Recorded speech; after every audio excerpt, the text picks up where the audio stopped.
L'événement ce soir, c'est la déclaration de Volodymyr Zelensky dans une interview où on lui pose la question tant attendue depuis tant de mois, oui ou non serait-il prêt à discuter avec Volodymyr Zelensky? Et coup de théâtre, puisque pendant des mois les Ukrainiens le refusaient absolument, estimant que jamais il serait question de discuter avec Vladimir Poutine tant qu'il est au pouvoir, après Boutcha, après tout ce qui s'est passé. Changement, Émilie. Oui, c'était une interview qu'il a donnée il y a seulement quelques minutes au journaliste britannique Piers Morgan. Donc la question, êtes-vous prêt à négocier avec Vladimir Poutine? Eh bien, voici ce que répond Volodymyr Zelensky. Si c'est la seule configuration dans laquelle nous pouvons apporter la paix aux citoyens de l'Ukraine et ne plus perdre des gens, oui, nous accepterons cette configuration, cette réunion avec 4 participants. Sylvie Berman, que s'est-il passé dans la tête de Volodymyr Zelensky pour qu'il change d'avis? C'est la première fois qu'on l'entend dire « je veux bien parler directement à Vladimir Poutine et non pas juste à la Russie ».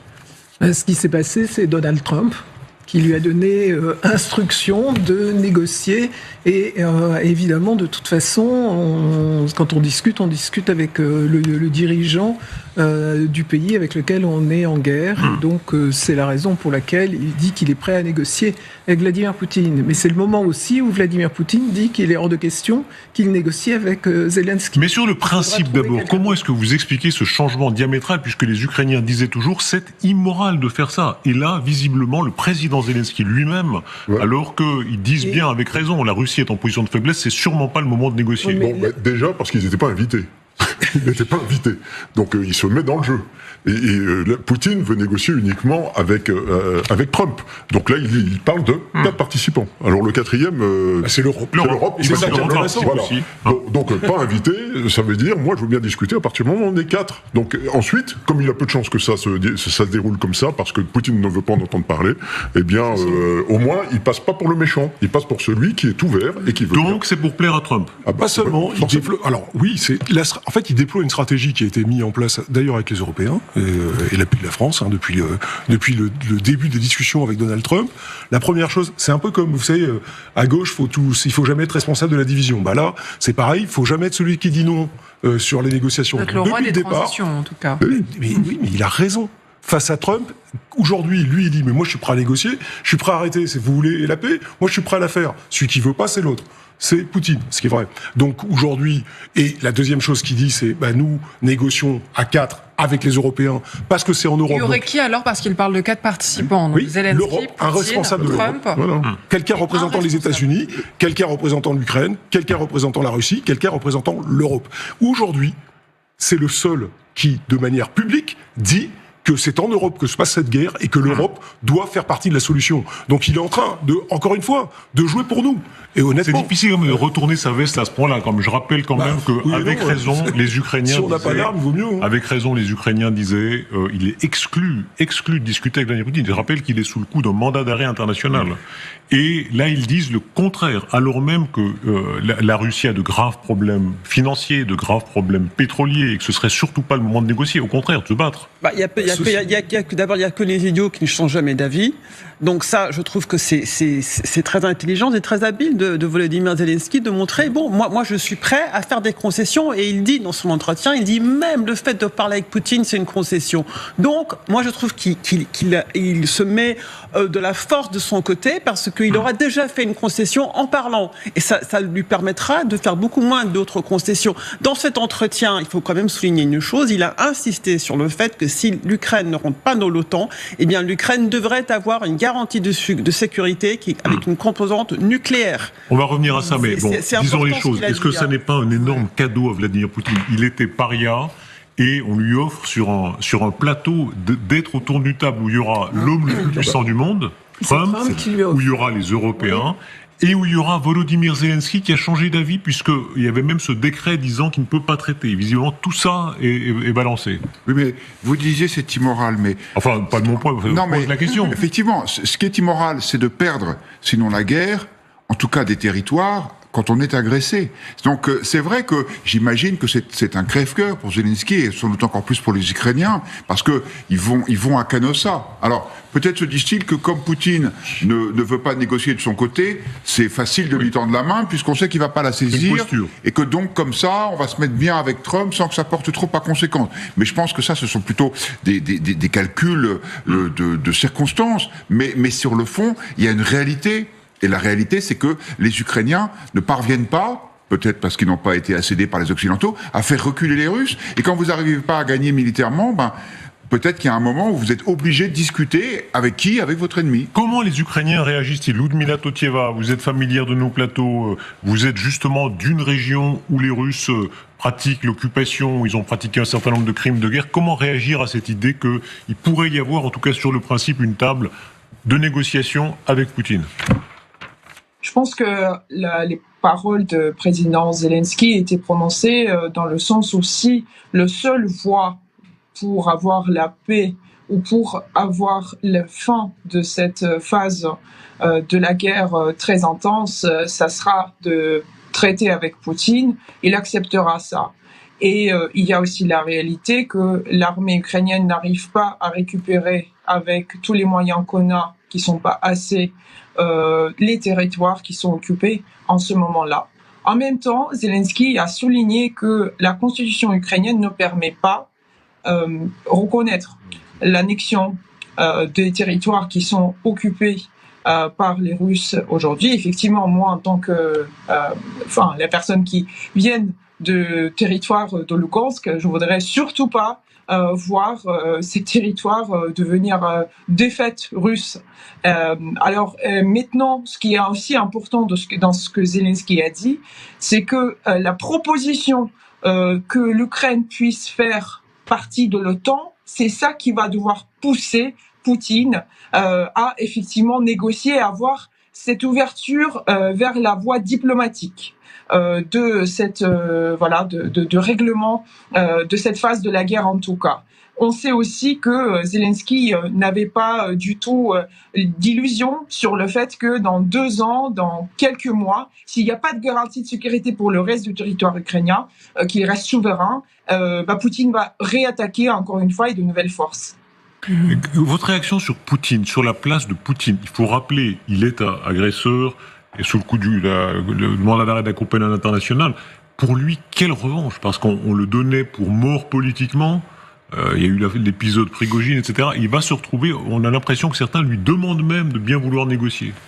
Oui, absolument, mais ça, c'est depuis qu'il récupère petit à petit des territoires au Donbass. C'est aussi depuis que les pays émergents, le Sud global, viennent à des réunions à Kazan. Et c'est vrai que sa situation internationale a complètement changé. Mais le rapport sur le terrain, parce que quand vous dites la Russie est en train de s'affaiblir, pas tout de suite, elle peut durer encore quelques années. Mais il y a une autre raison pour laquelle Zelensky se rappelle un petit peu à la mémoire de tout le monde, c'est qu'en réalité, Donald Trump demande des élections et qu'il n'est pas du tout sûr de les gagner s'il y avait des élections qui, pour le moment, sont difficilement organisables parce qu'il y a la loi martiale. Mais c'est pour ça que Donald Trump demande un cessez-le-feu d'abord, des élections ensuite. Et là, le combat va être... Est-ce que Zelensky cherche aussi une sorte de sortie ? En réalité, s'il arrive à être réélu, il aura sauvé la souveraineté de son pays. Il est à Kiev. Il conservera le pouvoir. Beaucoup d'Ukrainiens diront avec raison qu'il a eu un rôle héroïque, historique.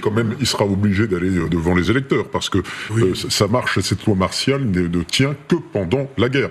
Je rappelle quand même que ça n'a rien d'extraordinaire. Il n'y a pas eu d'élection en 1940 au Royaume-Uni parce que c'était la guerre. C'était 35-45. Pendant 10 ans, il y a eu le même parlement. Churchill a perdu en 45. Et en plus, Churchill a perdu en 45 avant de voir la fin de la guerre, rappelons-nous, dans le Pacifique. Donc, vous voyez... effectivement, il n'y a rien d'extraordinaire là-dedans, mais il risque d'en payer le prix politique si il capitule. Et ensuite, le cœur central de ces négociations, c'est vraiment les garanties de sécurité. C'est pas tout la ligne de front qui sera figée. Quelle garantie de sécurité ? À partir du moment où on leur dit qu'ils ne rentrent pas dans l'OTAN, ou que c'est dans 30 ans, qu'est-ce qui garantit que Poutine ne remet pas le couvert dans 5 ans, dans 7 ans ? Précisément, est-ce qu'on fait un cadeau à Poutine ? Est-ce qu'on va faire d'abord le cadeau de l'image, la photo, de la poignée de main, le temps qu'il aura pour se réarmer pendant cette période où il pourra remonter dans la surenchère. Alors c'est évidemment un risque, c'est un risque réel, d'autant que si il y a un arrêt, s'il y a des combats et que les Européens prennent ça pour une paix, il y a quand même un risque que les Européens arrêtent eux aussi l'effort qu'ils avaient commencé à fournir. C'est un risque qui est réel, qui existe. On peut aussi le voir de l'autre façon. Je vous rappelais qu'il y a 2 semaines, il y a une interview très intéressante du patron de la brigade Azov. On ne peut pas penser quand même que c'est un mou du genou, vu que, pour ne pas le caractériser plus que ça. Attention à vos comparaisons. J'ai fait mou du genou. Émilie qui est très elle vous surveille. L'air de rien, moi aussi. Elle vous surveille. Donc, le patron de la brigade Azov expliquait que, du point de vue ukrainien, il était utile de s'arrêter aujourd'hui de combattre pour moderniser l'armée. Parce qu'il pense que ce combat contre la Russie, que la Russie va pas arrêter ses ambitions, et que ça va être un combat qui va durer sur des années.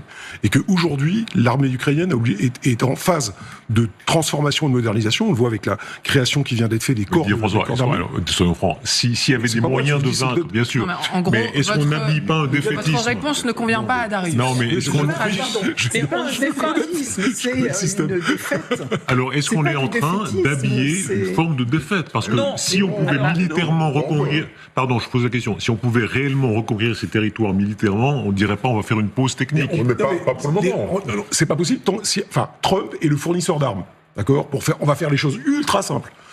Les armes viennent majoritairement des États-Unis. Il a repris à ce stade. Les Américains ont repris l'aide militaire, vous avez vu ? Oui, ils ont repris l'aide militaire américaine, c'est-à-dire sans n'avoir jamais donné un F-16 et en ayant donné une dizaine de chars. Donc c'est quand même une aide qui aide à tenir, mais qui n'a pas permis à ce stade de pouvoir passer à l'offensive. Je ne vois pas à ce stade que Trump décide de le faire, sauf si Poutine ne se plie pas à ses positions. Donc la seule carte qui reste à jouer, je dis pas que ça va se passer, la seule carte qui reste à jouer, c'est dire nous, on est prêts à négocier, c'est lui qui veut pas. Et donc, il faut continuer à nous aider. Mais... Qui plus est, et vous avez bien vu que ça, c'est le deuxième truc, c'est on a les terres qui sont les terres rares dont vous avez besoin pour votre industrie, qui sont aujourd'hui dans les territoires occupés par les Russes. Si vous voulez qu'on passe un accord avec les Américains, avec vous, messieurs les Américains, on est totalement prêts à le faire, mais il va falloir aller les chercher. Il sera question des terres rares tout à l'heure, mais j'entendais Guillaume Roquette grommeler tout à l'heure à ma gauche pour rallier un peu en disant mais non, c'est un aveu de faiblesse de la part de Volodymyr Zelensky. Je pense que c'est même une forme de défaite, malheureusement. C'est la reconnaissance d'une situation. Mais oui, c'est ça. Imaginez, pardon, cette analogie un peu basique, mais c'est comme si les Allemands nous avaient franchi la frontière et qu'ils avaient conquis une quinzaine de départements français. 18%, 19% du territoire ukrainien, ça doit correspondre à peu près à ça. Et les Allemands disent, OK, maintenant on est là.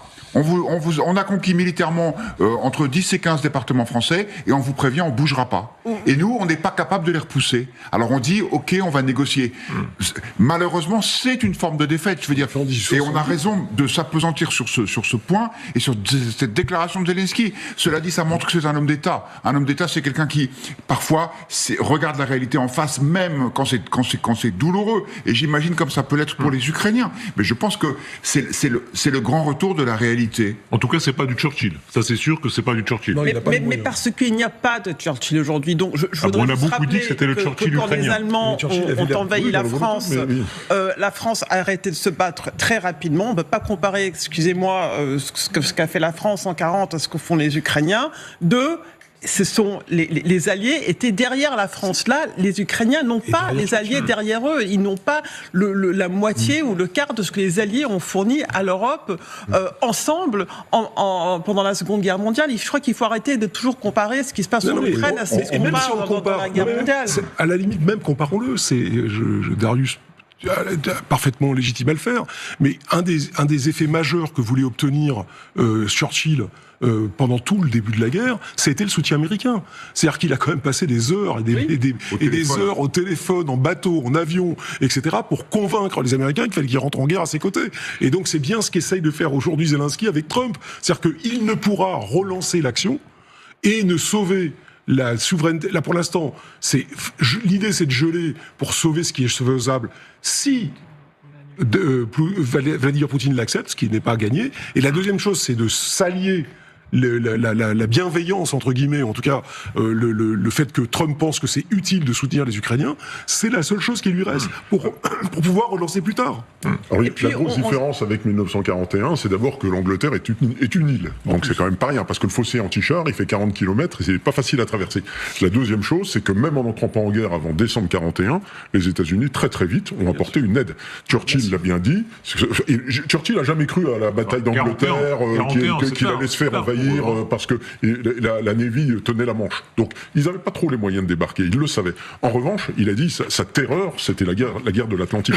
C'est ça, la guerre de l'Atlantique. Si les Américains n'avaient pas apporté leur aide dès le début, ils auraient perdu la guerre de l'Atlantique, ils n'auraient été incapables de tenir. Ce qui manque aux Ukrainiens, alors déjà, ils sont pas une île, ça on a compris. La deuxième chose, c'est des alliés indéfectibles. Et là, véritablement, ils n'ont pas d'alliés indéfectibles, c'est un fait. Voilà, c'est comme attendez. Sur ce plateau, il y a quelques instants, il y avait Amélie de Montchalin qui rappelait qu'il y avait 450 millions d'Européens. C'est là une des premières puissances économiques de la Terre. Mais pas une puissance militaire, ni une puissance au sens du mondial. Ces Européens ne sont pas liés entre eux par une alliance militaire, comme c'était le cas des Alliés pendant la Seconde Guerre mondiale. C'est toute la différence. Et il ne vous a pas échappé que l'Ukraine ne fait pas partie de l'Europe et encore moins de l'OTAN. Donc le lien avec eux n'est pas le même. Il y a quand même un moment où on a dit quelque chose aux gens qui n'était pas vrai. On a dit aux gens, je me rappelle, vous retrouvez toutes les archives, tous les dirigeants européens disent aux Ukrainiens, on vous aidera aussi longtemps que nécessaire, on vous donnera tout ce dont vous avez besoin pour recouvrir vos territoires.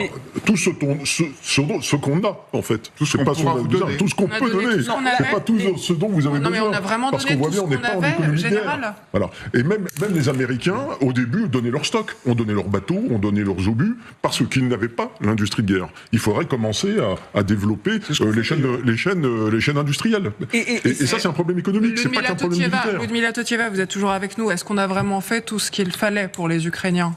Tout ce qu'on pouvait. Non, je pense que c'est pas du tout le cas. Parce que si les États-Unis étaient sérieux pour voir la défaite de Poutine sur le territoire ukrainien, on ne serait pas là avec vous de parler de troisième année de guerre en Ukraine. Les moyens qu'ils ont fournis, c'était assez pour que l'Ukraine survive dans un état que vous voyez aujourd'hui, c'est-à-dire on arrive à plus ou moins stopper la progression des Russes en ce moment-là, mais on manque toujours des moyens considérables pour faire repousser les Russes. Il y a aussi une énorme question des ressources humaines. Et ça, quelque chose que Zelensky aussi a bien souligné dans ses propos, c'est que l'Ukraine, elle a aussi des problèmes démographiques auxquels elle faudra aussi faire face. Et les suggestions de l'administration de Trump de baisser l'âge de recrutement à l'armée jusqu'à 18 ans, ça sera juste un gouffre démographique énorme qui va faire l'impact négatif sur vraiment plusieurs années à venir, et l'Ukraine ne va pas pouvoir s'en remettre. Alors la question aujourd'hui, c'est est-ce que l'Ukraine et le président Zelensky va pouvoir obtenir les garanties de sécurité de la part des États-Unis qui sont fiables, qui sont au niveau de l'invitation à l'OTAN, de faire partie de l'OTAN, qui, dans ce cas-là, vont jouer le rôle d'une sorte de protection pour la partie souveraine de l'Ukraine, le territoire qui est pour l'instant justement sous contrôle de Kiev. Et ça, c'est la vraie question, la véritable question. La place de Poutine, attardons-nous un instant sur Poutine, sur ce retour sur la scène internationale, puisque ce qu'on vit là en direct, c'est quand même un événement tout à fait inouï. Poutine, dont on disait, beaucoup de commentateurs, y compris sur ce plateau, il est très malade, il a le cancer. En réalité, celui qu'on voit, ce sont souvent des sosies. Son économie va mal, ce qui est vrai. Son économie pétrolière va mal. Ils ont de grandes difficultés, l'inflation, etc. Son régime, Gérald Yakovlev dit toujours, il est à deux doigts de tomber. Et on lui fera le cadeau de lui dire, venez à la table de négociation avec tout le monde. Oui, mais le point clé, c'est 3 ans. Cette guerre dure depuis 3 ans et on n'a pas réussi à faire plier Poutine. Donc, est-ce que en continuant 1 an de plus, la situation serait différente? On peut l'espérer, bien sûr. On peut toujours penser qu'il va y avoir un coup d'État, que les Russes vont se révolter parce qu'il y a beaucoup d'inflation et qu'ils peuvent plus faire de crédit. On n'a pas du tout l'impression que c'est vers ça qu'on s'achemine. Donc pour vous, c'est une preuve de responsabilité, ce qui se passe. Je pense que c'est Jacques Lacan, le psychanalyste, qui disait le réel, c'est quand on se cogne. Et ben là, on se cogne tous contre cette réalité, enfin surtout les Ukrainiens, malheureusement, contre cette réalité qui est qu'ils n'arrivent n'arrive pas à faire reculer les Russes. Écoutons un homme qui a fait une comparaison très intéressante. Xavier Titelman, vous êtes nous en direct, vous êtes un des premiers à faire la comparaison avec l'Alsace-Lorraine. Vous disiez, voilà, c'est comme l'Alsace-Lorraine, il va y avoir peut-être des années, mais pour l'instant, l'Ukraine peut-être devra renoncer à une partie du Donbass et à la Crimée. Mais c'est même pas de moi que vient cette comparaison, c'est les Ukrainiens eux-mêmes. Ils m'ont donné 2 comparaisons, c'est l'Alsace-Lorraine. Vous l'avez perdu pendant quelques décennies, c'est revenu naturellement au bout d'un moment. Et ils font également le parallèle avec l'Allemagne de l'Est. Oui, l'Allemagne de l'Est a été occupée par l'Union soviétique, un régime satellite, et elle a fini par revenir unie dans l'Allemagne de l'Ouest. Donc au final, c'est pas parce qu'aujourd'hui ils n'arrivent pas territorialement à reprendre leur territoire que ça va pas, dans 20, 30, 50 ans, revenir dans l'Ukraine unie. Mais c'est aussi parce qu'on leur donne pas les moyens, c'est aussi une façon de... Quand même, pardon. Vous rappelez l'Allemagne de l'Est, c'est des générations qui ont vécu sous le joug d'une dictature. L'Alsace-Lorraine, c'est des générations qui ont vécu sous occupation allemande. Oui. On peut pas dire ça un peu à la légère en disant bon, ben voilà quoi. Non, puis surtout l'Allemagne de l'Alsace-Lorraine, faut pas oublier que c'est 3 guerres quand même. C'est 75 ans de crise. Et puis des millions de morts, là, pour le coup, parce que la dernière, c'est 50 millions, vous rajoutez la Première Guerre mondiale, vous êtes à 70, et puis, je sais pas combien, peut-être 500 000 pendant la guerre 70, je sais pas très bien. Donc, vous imaginez, c'est 75 ans de crise, et des dizaines de millions de morts. C'est vers ça qu'on s'achemine. Bon, je crois qu'il faut quand même réfléchir. Là, je veux dire, ça peut être une solution temporaire, mais figer le front, c'est la victoire de Poutine, de facto. Mais vous voulez dire que c'est pas anodin, il faut pas le prendre à la légère. C'est pour ça que attendons ce que vous venez de dire, général. Figer le front, c'est la victoire de Poutine. Ben bien sûr. Il a 20% du territoire, ça va durer des années. Il peut y être dans 70 ans comme la Corée du Nord, Corée du Sud. Il y a une ligne de front, il y a un armistice, il n'y a pas de paix. Et puis ça peut durer des années comme ça. Et puis pendant ce temps-là, chacun mène sa vie. Hein. Donc effectivement, on se dirige tout droit vers un scénario coréen. Voilà.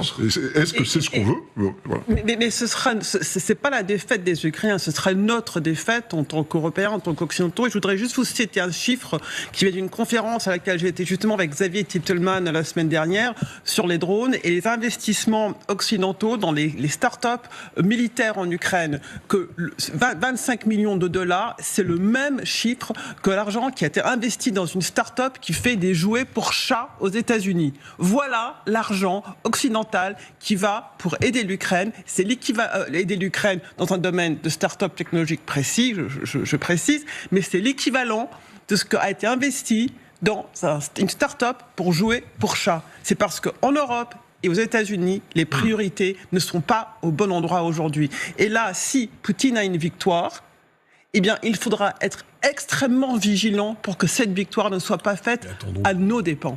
Et ça, je ne suis pas sûr que tout le monde l'a compris.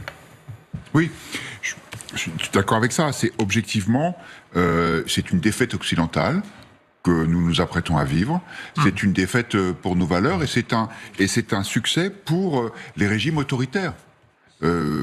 Vladimir Poutine a violé les frontières internationales et il a pénétré dans le pays voisin et il en a annexé près de 20%.